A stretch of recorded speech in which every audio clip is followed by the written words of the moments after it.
Assalamualaikum warahmatullahi wabarakatuh. Bismillah, alhamdulillah wa syukuri nikmatillah. La haula wa la quwata illa billahil aliyul adim. 3 tingkat kesadaran spiritual. Di awal kejadian Nabi Adam diciptakan atau sebelumnya yang ada lebih dulu malaikat dan iblis. Malaikat dan iblis sifatnya berlawanan arah. Iblis bersifat buruk sedangkan malaikat bersifat baik. Dalam pengertian, walau dia malaikat atau iblis, kalau dia bersifat iblis bisa disebut iblis, dan sebaliknya bila bersifat baik bisa disebut malaikat. Terciptanya Nabi Adam, iblis tidak legowo atau tidak terima keduanya. Entah iblis atau malaikat berdalih anak cucunya Adam hanya akan membuat kerusakan di muka alam semesta, atau hanya akan menumpahkan darah sesama makhluknya. Tuhan, mengapa malaikat dan iblis dapat mengetahui hal itu atau jauh ke masa yang akan datang? Karena iblis dan malaikat sama makhluk yang hanya selalu bersujud kepada Robnya yang tiada putusnya saat itu, dan diberi pengetahuan ke masa yang akan datang, atau disebut masuk ke masa yang akan datang. Begitu pula manusia dapat memiliki tingkat kepekaan sepertinya. Tingkat kepekaan spiritual manusia digambarkan ada 3 tingkat. Tingkat bawah, tingkat menengah, dan tingkat atas. Tingkat bawah yang digambarkan dengan sifatnya iblis, sedangkan tingkat atas digambarkan dengan sifatnya malaikat, sedangkan tingkat tengah digambarkan dengan levelnya manusia karena bisa ke bawah maupun tingkat atas melebihi level malaikat.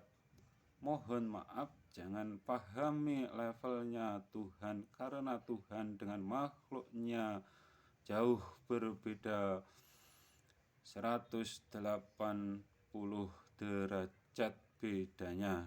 Jangan pahami seperti itu, nanti kualat.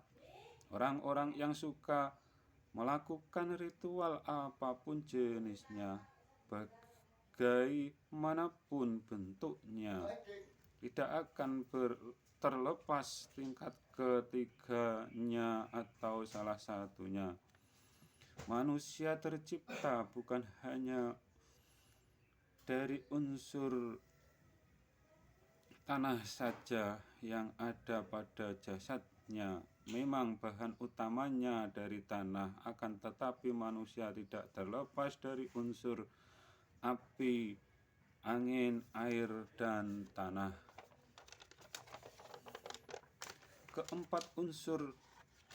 Keempat elemen itu dari dasar 4 nafsu amarah, aluamah, supiah, dan mutmainah. Keempat itu bisa berwujud gaib. Kalau di Jawa disebut sedulur papat atau saudara 4. Kalau nafsu buruk wujudnya lebih jelek, kalau nafsu baik wujudnya lebih baik atau tampan. Dan kemungkinan banyak yang beranggapan atau saudara 4 dituhankan. Saudara 4 kemungkinan dapat mengembang, jumlahnya mungkin bahkan sampai 70.000. Itu pun kalau Tuhan mengabulkan, karena bisanya terjadi apa tidaknya itu wenangnya Tuhan.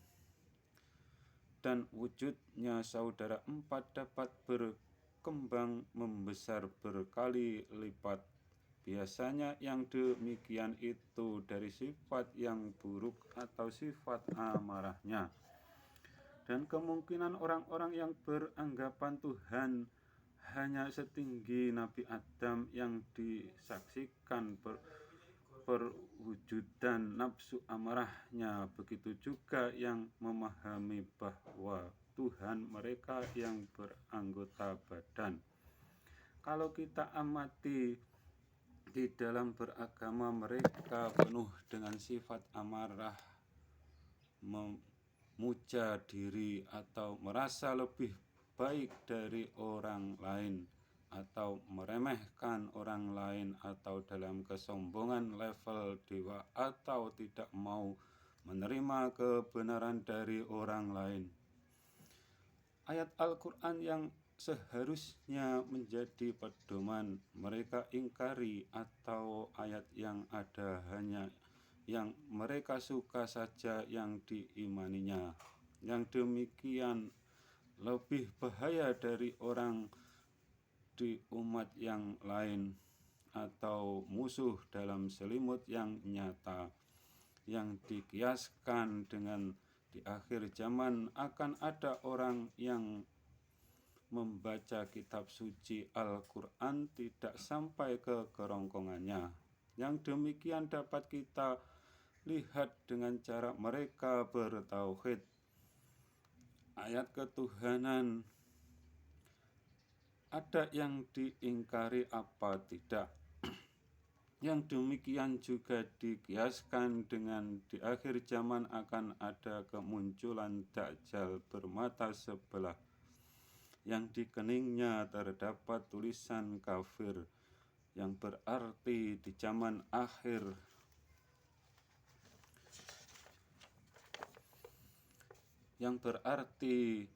zaman akhir ini banyak yang beragama hanya menurut pemahaman pikiran atau otaknya saja. Kalau iman ditempatkan di pikiran, pasti yang diimani hanya makhluk. Karena yang dapat dipahami pikiran pasti hanya sebatas makhluk. Kalau dalam cerita Syekh Siti Jenar menyebut tidak ada Tuhan, yang ada hanya makhluk. Dalam pengertian yang dapat dipahami, jasad, pikiran, dan hati itu hanya makhluk saja. Sedangkan kata tidak ada makhluk, yang ada hanya Tuhan.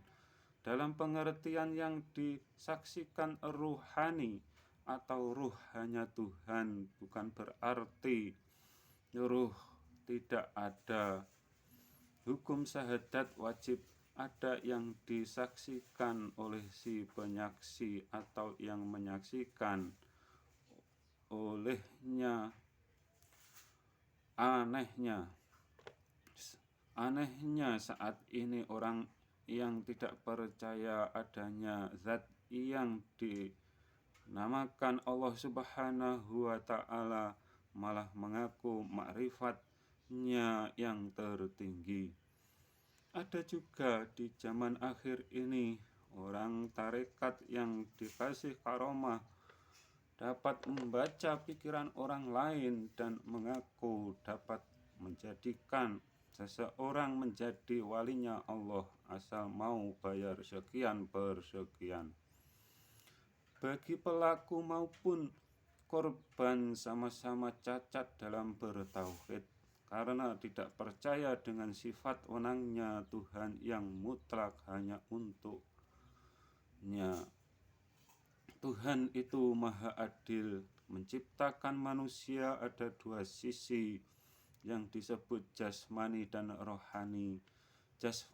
Jasmanimu, wenangmu dalam hidup sampai kematianmu, sedangkan rohanimu ada wenang Tuhanmu yang mutlak hanya untuk Tuhanmu, atau wajib bergantung kepada Tuhanmu, bukan berarti Tuhan dengan ruh atau rohanimu sama.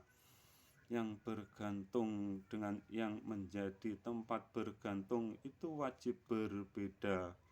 Jangan menjadi Orang yang bingung Tuhan dengan jati diri atau hakikat diri sendiri, kalian samakan entah merasa menjadi guru atau ustadz atau mursyid, yang pasti salah iman. Amal ibadah hanya wassalam.